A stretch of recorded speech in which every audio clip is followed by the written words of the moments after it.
Hi dears, welcome back to our channel. അപ്പോൾ നമ്മളിന്നൊരു lining വെച്ചിട്ടുള്ള കുർത്തി എങ്ങനെയാണ് കട്ട് ചെയ്യുക എന്നുള്ളതാണ് കാണിക്കുന്നത്. അപ്പോൾ കഴിഞ്ഞ ക്ലാസ്സിൽ ആ തുണി കുറച്ച് ലൈറ്റ് ഷെയ്ഡ് ആയ കാരണം കൊണ്ട് ചിലപ്പോൾ നിങ്ങൾക്ക് മനസ്സിലാവാൻ ബുദ്ധിമുട്ടായിട്ടുണ്ടാവും. അപ്പോൾ അതുകൊണ്ട് ഇത് ഡാർക്ക് ഷെയ്ഡിൽ കാണിക്കാം കേട്ടോ. അപ്പോൾ ഇത് ലൈനിങ്ങിൻ്റെ ഒരു ക്ലോത്താണ്. അപ്പോൾ ഇത് കുറച്ച് കട്ടിയുള്ള ടൈപ്പ് തുണിയാണ് കേട്ടോ. അപ്പോൾ ഞാൻ 7.25 ഇഞ്ചാണ് നമ്മുടെ ഷോൾഡറും അതുപോലെ തന്നെ സ്ലീവിൻ്റെ റൗണ്ടും കൊടുക്കുന്നത്. പിന്നെ ചെസ്റ്റ് നമ്മൾ മാർക്ക് ചെയ്യുക. അപ്പോൾ നമ്മുടെ എത്രയാണോ നമ്മുടെ ചെസ്റ്റ് അതിൽ നിന്ന് ഒരു 1/2 ഇഞ്ച് ലൂസ് കൊടുക്കുക. അതുപോലെ തന്നെ 1.5 ഇഞ്ച് സീം അലവൻസ് കൊടുക്കുന്നുണ്ട്. പിന്നെ ഞാൻ ഇവിടെ ബസ് പോയിൻ്റ് മാർക്ക് ചെയ്യുന്നില്ല, നേരെ നമ്മൾ ഷേപ്പാണ് കൊടുക്കുന്നത്. 13 ഇഞ്ചിലാണ് ഷേപ്പ് മാർക്ക് ചെയ്യുന്നത് കേട്ടോ. 13 ഇഞ്ച് ലെങ്ത്തിൽ ഷേപ്പ് കൊടുക്കുന്നുണ്ട്. അതുപോലെ തന്നെ 20 ഇഞ്ചിൽ നമ്മുടെ ഹിപ്പ് 20 ഇഞ്ച് ലെങ്ത്ത് കൊടുത്തിട്ട് അതിലാണ് ഹിപ്പ് മാർക്ക് ചെയ്യുന്നത്. ഇനി ആ പോയിന്റുകൾ നമ്മളിങ്ങനെ യോജിപ്പിക്കുക. അപ്പോൾ ഇത് ഭയങ്കരമായിട്ടൊരു ഇൻഡു ഷേപ്പ് പോലെ വന്നിട്ടുണ്ടാവില്ലേ. അപ്പം നമ്മൾ അതിനൊന്ന് ഒരു ഷേപ്പിൻ്റെ ഒരു റൗണ്ട് കർവിൻ്റെ ഒരു ഷേപ്പില്ലോ അത് നമ്മൾ ഇതേപോലെ മാർക്ക് ചെയ്ത് കൊടുക്കാം. അപ്പോൾ ബസ് പോയിന്റ് മാർക്ക് ചെയ്യാതിരുന്നത് അത്ര തടിയുള്ള ഒരാളല്ല, ആൾ വണ്ണം കുറവാണ്. അപ്പോൾ അത് കാരണം കൊണ്ട് നമുക്ക് ബസ്റ്റും ചെസ്റ്റും തമ്മിൽ വലിയ ഡിഫറൻസ് ഒന്നും ഇല്ല. അപ്പോൾ അതുകൊണ്ടാണ് അങ്ങനെ കൊടുത്തിട്ടുള്ളത് കേട്ടോ. ഇനി നമ്മൾ സ്ട്രെയിറ്റ് താഴേക്ക് നമ്മൾ പറഞ്ഞിരുന്നില്ലേ, സ്ട്രെയിറ്റ് 1 ഇഞ്ചിലാണ്, 1.5 ഇഞ്ച് ഉണ്ടായിരുന്നു. അതപ്പോൾ ഞാൻ അത് 1 ഇഞ്ച് ആക്കിയിട്ട് ജസ്റ്റ് ഒന്ന് മാർക്ക് ചെയ്യുന്നുണ്ട്. ഇനി നമുക്കത് കട്ട് ചെയ്തെടുക്കാം. നമ്മൾ കഴിഞ്ഞ ക്ലാസ്സിൽ കാണിച്ച അതേ ഒരു രീതി തന്നെയാണ്.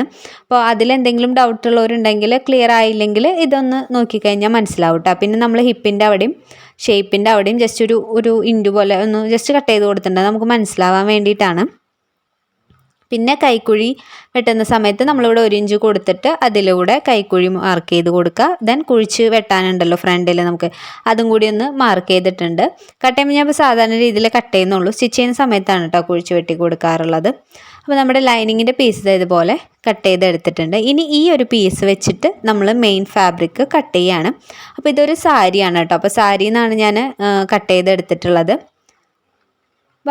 ഇതുപോലെ നമ്മുടെ മെയിൻ ഫാബ്രിക്കിൻ്റെ മുകളിലായിട്ട് വെക്കുക. നിങ്ങളുടെ തുണി ഇങ്ങനെ തെന്നി പോകുന്ന ടൈപ്പ് തുണിയൊക്കെ ആണെങ്കിൽ, ഇത് കോട്ടൻ്റെ സാരിയാണ് അപ്പോൾ കുഴപ്പമില്ല, അങ്ങനെ ഇരുന്നോളും. അങ്ങനത്തെ തുണിയാണെങ്കിൽ നമ്മുടെ പിന്നുണ്ടല്ലോ, പിന്ന് വെച്ചിട്ട് സെക്യൂർ ചെയ്തതിന് ശേഷം മാത്രം കട്ട് ചെയ്യുക, ഇല്ലെങ്കിൽ ചിലപ്പോൾ കയറി ഇറങ്ങിയൊക്കെ പോവും.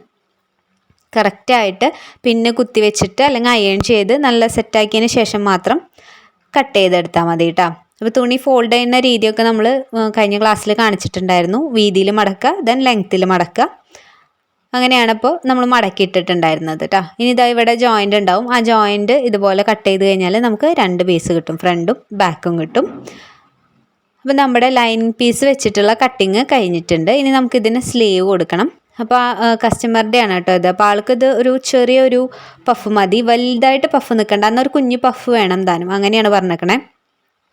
അപ്പോൾ ഞാനിവിടെ ചെറിയ രീതിയിലൊരു പഫ് വരുന്ന ടൈപ്പിലാണ് സ്ലീവ് കട്ട് ചെയ്തെടുക്കുന്നത്. അപ്പോൾ നമ്മൾ പഫ് സ്ലീവിൻ്റെ വീഡിയോ നമ്മൾ ഡീറ്റെയിൽഡ് ആയിട്ട് ഇട്ടിട്ടുണ്ട് മുൻപും, ഇതുപോലെ തന്നെ സാരിന്ന് ചെയ്യുന്ന സമയത്ത്. അപ്പോൾ അറിയാത്ത ആരെങ്കിലും ഉണ്ടെങ്കിൽ അതൊന്ന് കണ്ടു നോക്കണം കേട്ടോ.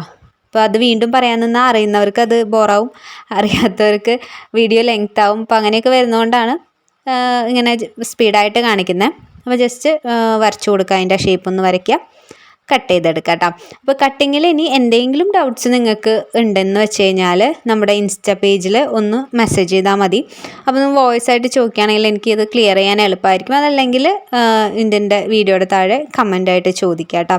അപ്പോൾ ആർക്കും ഡൗട്ട് ഉണ്ടാവില്ല എന്ന് വിചാരിക്കുന്നു, കാരണം നമ്മളിപ്പോൾ ഡീറ്റെയിൽഡ് ആയിട്ട് ഒരുപാട് പറഞ്ഞല്ലോ എങ്ങനെയാണ് കട്ടിങ് എന്നുള്ളത്.